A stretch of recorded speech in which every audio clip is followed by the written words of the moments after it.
जितने भी कहते हैं गुरु मतंग मुनि के आश्रम में रहते थे, जितने भी ऋषि थे, सारे ऋषि मुनि जो है शबरी से ईर्ष्या द्वेष करते थे। और जब भगवान आते हैं तो ऋषियों ने कहा कि ये जो शबरी है ये इस पंपा सरोवर में स्नान करती है, इसलिए ये जो पंपा सरोवर है ये अपवित्र हो गए हैं। तब भगवान ने देखे कहा अगर शबरी के पैर पड़ने पर, शबरी स्नान करने से ये पंपा सरोवर कहते हैं अगर अपवित्र हो गए हैं तो कहते आप लोग इसमें अपना चरण डालो। भगवान जो भी ऋषि लोग ईर्ष्या द्वेष करते थे एक एक करके सभी से उस पंपा सरोवर में चरण डलवाए, लेकिन पंपा सरोवर पवित्र नहीं हुआ। अंत में कहते भगवान स्वयं भी उस पंपा सरोवर में चरण डालते हैं, लेकिन पवित्र नहीं हुआ, क्योंकि उसी समय भगवान राम भी अनेक राक्षसों का वध किया था।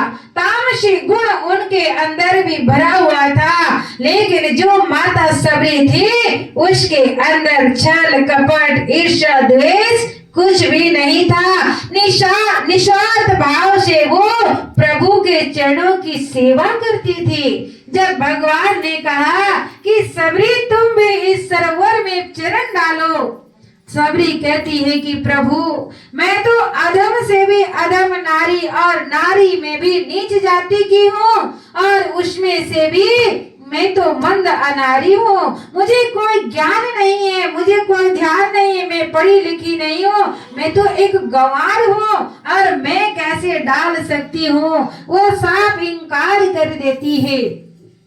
लेकिन देखिए भगवान ने उन्हें कहा, और भगवान की आज्ञा मान करके जब माता शबरी ने उस सरोवर में चरण अपना पैर डाल दिए तो कहते तुरंत ही पंपा सरोवर पवित्र हो जाते हैं। अनेक उदाहरण को हम सुनते हैं, पढ़ते हैं, लेकिन केवल पढ़ने से सुनने से ही काम नहीं चलेगा। उन भक्तों के बताए हुए मार्ग पर, साधु संतों के बताए हुए मार्ग पर हम सबको भी चलना पड़ेगा। अगर केवल हम सुन लेंगे, सुन करके आगे विचार ही नहीं करेंगे, बताइए हमारे जीवन के अंदर कुछ परिवर्तन होगा? कभी नहीं होगा। वैसे तो सभी लोग चाहते हैं कि हमारा जीवन बदल जाए, हम भी सुंदर ढंग से जीवन को जिए, लेकिन संतों ने यहाँ तक कहा बिनु सत्संग विवेक न होई, राम कृपा बिनु सुलभ न सोई।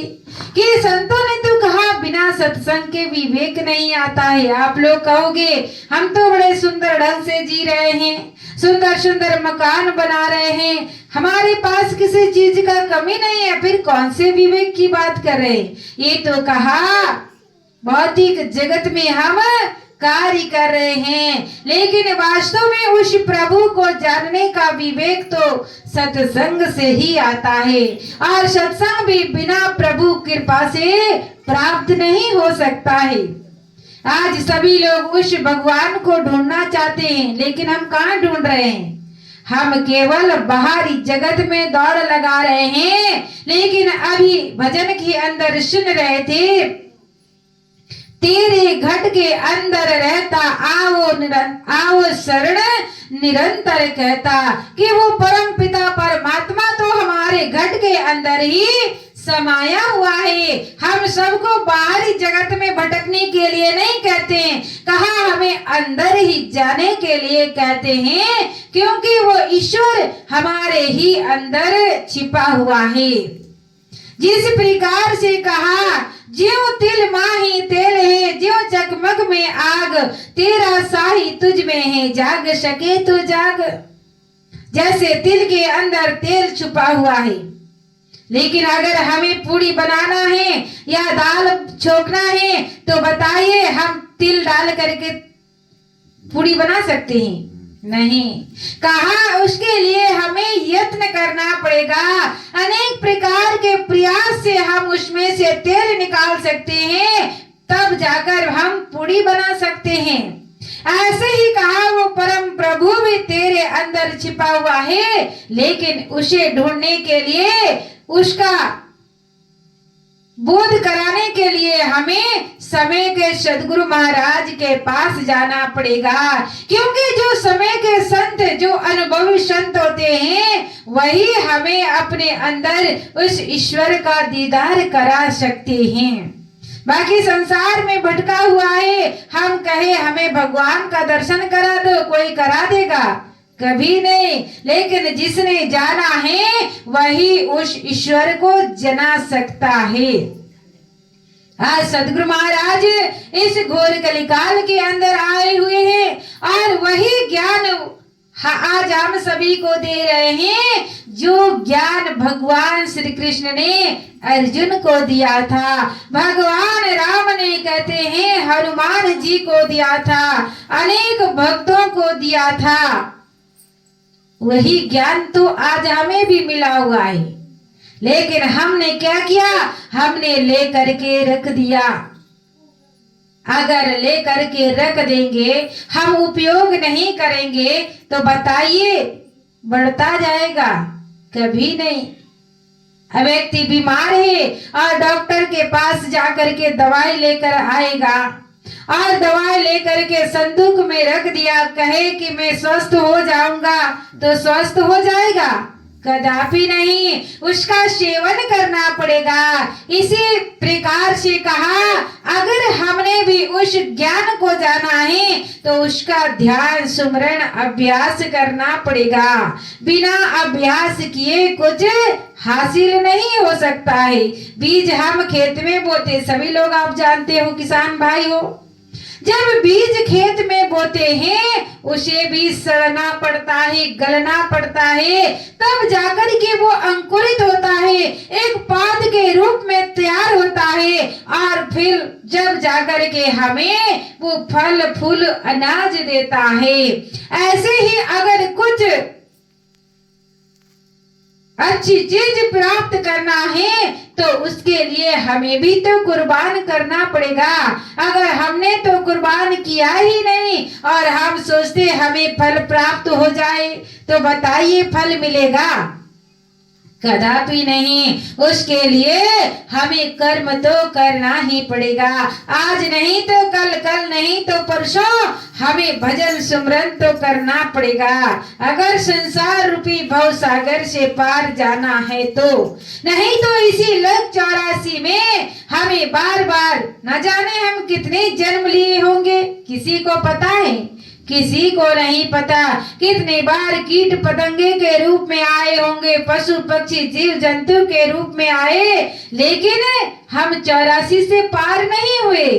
कहा 84 से केवल मनुष्य शरीर ही एक ऐसा शरीर है जो भजन करके, भक्ति करके जीवन को मुक्त बना सकते हैं।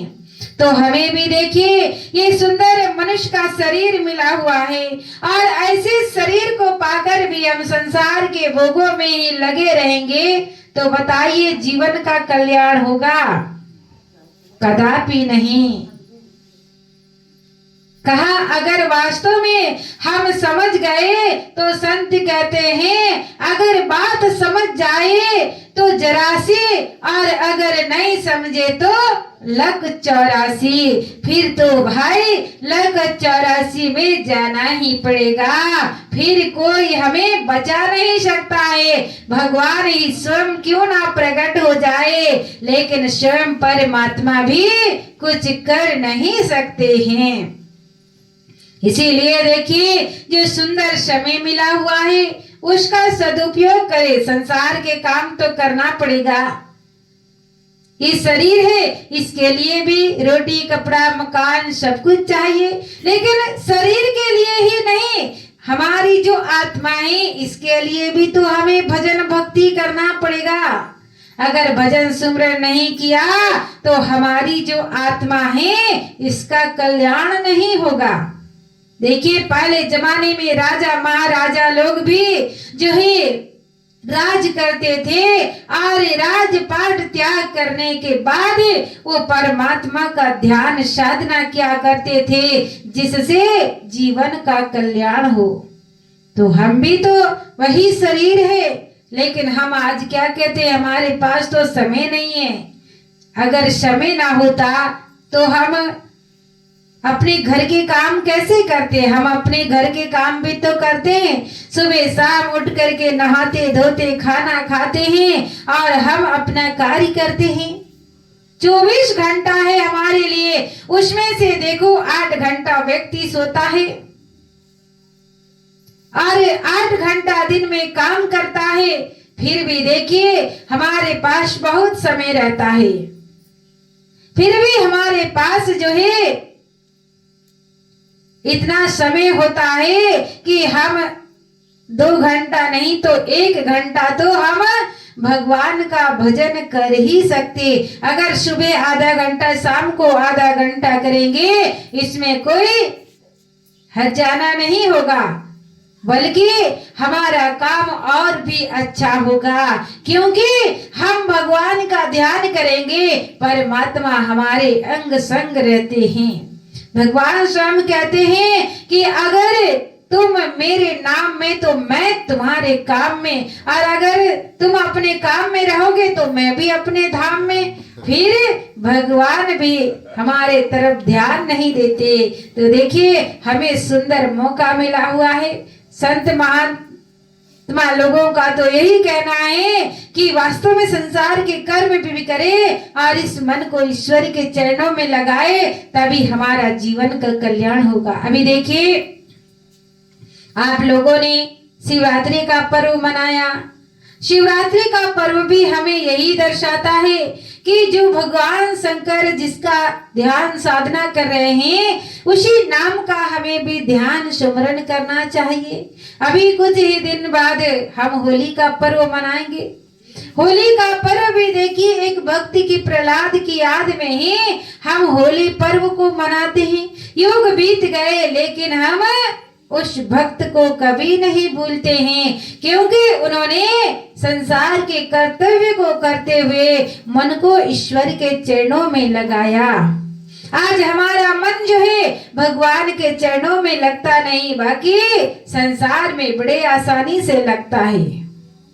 संसार में तो लगता है, लेकिन संतों ने कहा लेखे में सोई घड़ी जो सत सुमरण होई, लाख वर्ष का जीवना लेखे धरे ना कोई। जो समय हमने परमात्मा के नाम में लगाया है वही समय हमारे खाते में मिलेंगे। बाकी संसार में हजारों हजारों साल अगर हमने जी भी लिया तो कहते हैं भगवान के खाते में आने वाला नहीं है। तो ये तो विचार करने की बात है। ये अपने आप व्यक्ति विचार करता है और उस मार्ग पर चलता है। तो देखिए हमें सुंदर अवसर मिला हुआ है, तो ऐसे अवसर का लाभ प्राप्त करें जिससे हमारा जीवन का कल्याण है। तो आगे होली का